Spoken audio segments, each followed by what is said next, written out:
Hi everyone, my name is Mary Anderson. I'm the Director of Career Services at the College of St. Scholastica. Here with you today for a presentation on interviewing. This includes top 10 tips for preparation in your interview. In the Career Services office, just a reminder that we have a staff that is here willing and eager to help you in preparing for interviews. So after this presentation, if you have more questions or you want to schedule a mock interview, feel free to reach out to us. The easiest way to do that is you can reach out to one of the staff directly. Andrea Chartier is on the far left. She's career counselor. Carrie Taylor Kemp in the middle, employer relations, and I'm on the right, Mary Anderson. You can reach out to careers@css.edu and we can help schedule those appointments.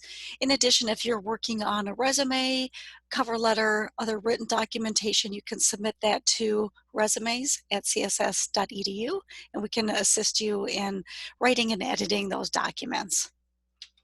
So let's talk about interviewing. Tip number one as you are preparing for an interview, whether that's for an internship or a full-time position, research position, even for graduate schools. The first thing I would share is to really think of it as a conversation, which I know is difficult because you're anxious and nervous about the process. But if you can think about it as a conversation, it will help you during the course of the interview. Try to be authentic and genuine. We do want you to think through and practice, but that's so that your nerves don't get in the way of the interview, rather than you being recorded or wrote in your responses. Trying to keep up that positivity and enthusiasm through the entire process. Breathing, relaxing. As you start the interview, as you're preparing for the first questions, sort of center yourself. It really is this exchange of information that allows both you and the potential employer to judge if it's a good fit. So you're asking them questions, they're asking your questions with the end goal of identifying if it's a good fit for you. And they really are there to hear about your successes. So don't hold back and feel like you're bragging too much. The interview is the time for you to showcase the wins and successes you've had in your life. Number two, take time to reflect. Really important as you're preparing for the interview is just to step back and think for yourself. Why is it that you chose this particular major, this particular career field? What are some of the things you're most proud of? What's a learning moment or an aha moment you've had?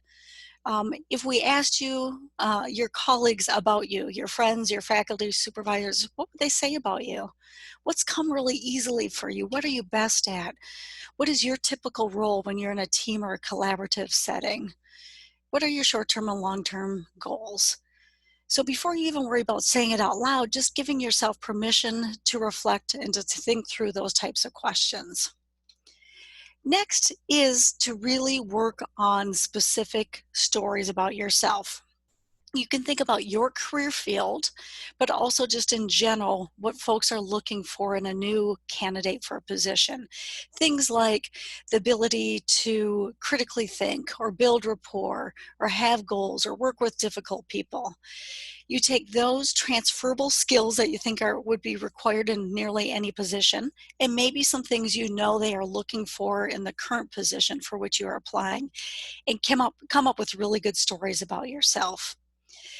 In addition to that, you will find that there are sort of the top 5 questions that people get anywhere, anytime. These would include, tell me about yourself. What are your greatest strengths, your weaknesses? How have your experiences prepared you for this position? What are your short-term and long-term goals? We have another presentation you can watch on how the art of responding to behavioral-based questions, which would be, give me an example of a time when you had to work with a difficult person. So do look at that video as well.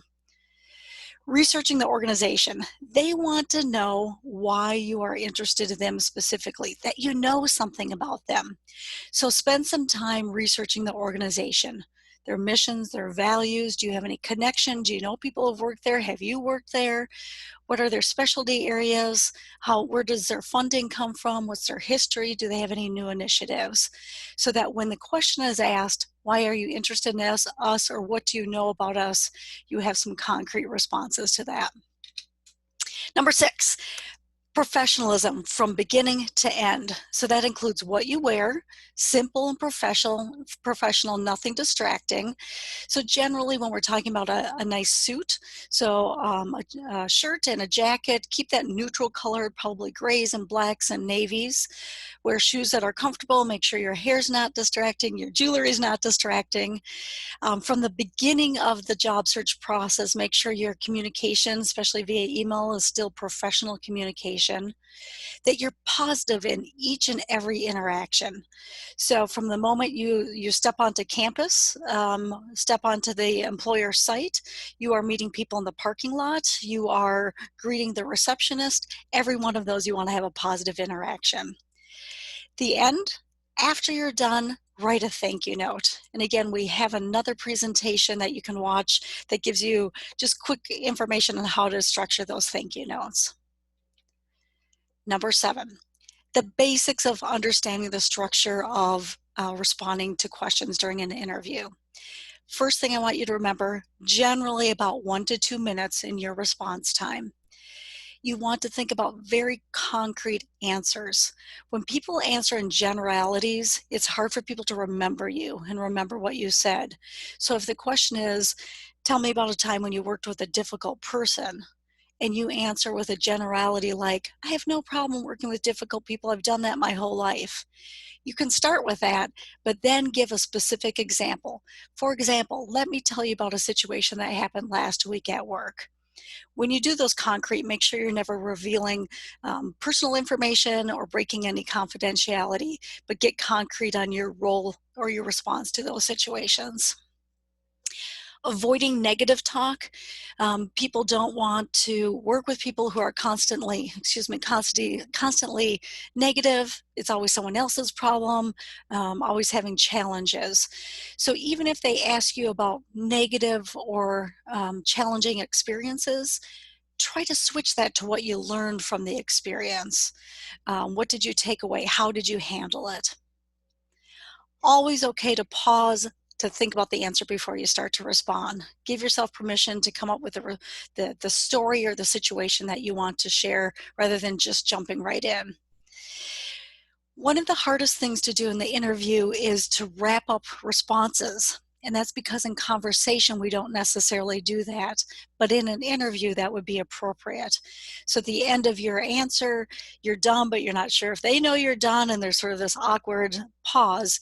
You can add a summary sentence, which can be as simple as, in summary, I believe my greatest strengths include positive attitude, work ethic, my ability to get along with others.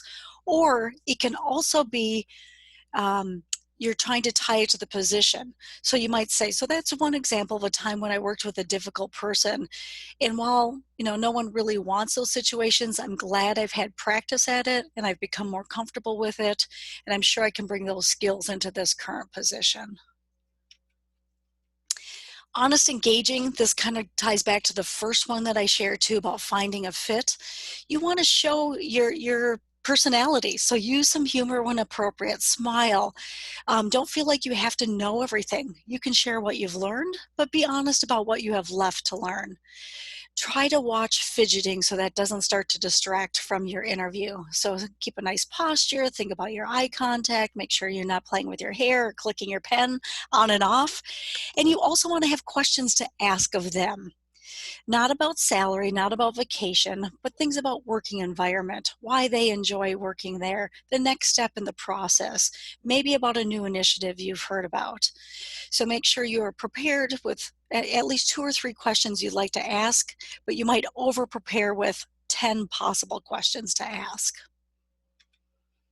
Number 9, sometimes it seems silly, but before you enter that interview, go back and look at your resume. They are often pulling questions directly off your resume. And sometimes it's been months since when you wrote the resume to the point where you're actually interviewing for the position. So think about every one of your bullets on your resume. Do you have a story that would support that bullet? And also look at the mission of your memberships, what you learned in your courses, how you think these past experiences are preparing you for the position for which you're currently applying. Number 10, be adaptable. You can do all this preparing, but the day of, you have to go in with some flexibility and adaptability. Sometimes they have slight change of plans or delays. You want to try to match the style of the interviewer, usually being always a little bit more formal than the style of the interviewer. You might be asked curveball questions like, if you're a type of breakfast cereal, what kind would you be and why? Use some humor. No right or wrong answer. They're looking for your ability to think on your feet and have some adaptability. If you answer a question and later you're concerned about how you answer it, try not to dwell on that because it will start to impact how you respond to the next questions. So just, I did the best I did. I need to move on to the next question. That being said, if you suddenly thought of something you totally forgot to provide with the first or the previous question, it's also okay at least once to say, you know what, I was thinking about your question before and I wanted to add one more thing into what I said. So you could do that, but you can't do that for every single question. It's always good to ask for clarification. You're trying to be flexible and adaptable, so are they. So if you need clarification on a question, you want to make sure you answered it, you can always ask that. So those are the top 10 tips I would share with you. So the next step would be to practice. Don't assume you can just wing the answers. Even if you're gifted with interpersonal skills, interviewing is different. So think it through, reflect, organize, practice. You can do a mock interview with our office. Again, you can reach out to us at careers@css.edu and I'll help set that up for you. We also have a great technology called Interview Stream. You'll find that directly on our website, css.edu/career. Look for the logo right on the main page. And you can pull up a set of questions and it's really just you practicing. And then you can watch yourself, time yourself, look for, distracting mannerisms or words that you are saying over and over again, those filler words that you might want to watch. Also, keep in mind there's many types of interviews. The standard would be, one person with you asking you questions. Currently, both phone interviews and Zoom interviews are very common. In those types of interviews, you need to keep your energy up a little bit more than in person. You need to make sure you don't have any distractions. There can be more awkward pauses in those types of interviews.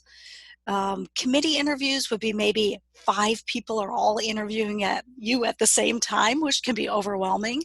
In that case, you're doing the same thing, you're responding the same way, but you're trying to rotate your eye contact through each person. So if the first person asked you, you start with them, you rotate your eye contact through, you're almost done, you usually come back to the person who first asked you that question. So just trying to keep them all included.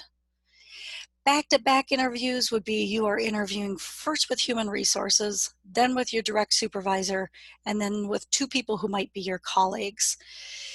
Biggest challenge there, keep the energy up all the way through. And remember, the third person hasn't heard what you said the first 2 times.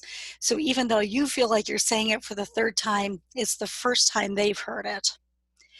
Group interviews, one of the most challenging would be, one interviewer, but interviewing 4 candidates all at the same time. So you're sitting right next to other people applying for the same position. Sometimes they ask you each a different question. Sometimes you all answer the same question. Those are challenging. I think there it's this ability to listen to what others are saying and build upon it, adding new information, showcasing your strengths, but not coming across as overly confident in that process. Okay, those are the quick tips. You may have more questions. You might want to practice. You might have a specific situation you walk through. We welcome that. You do not need to do this all on your own. So feel free to reach out to us. Watch our other videos that talk about behavioral-based questions and thank you notes and how to utilize Interview Stream. With that, I'll stop. Wish you well on your interviews. Please do feel free to contact us with any additional questions or if you want to practice more. Thanks.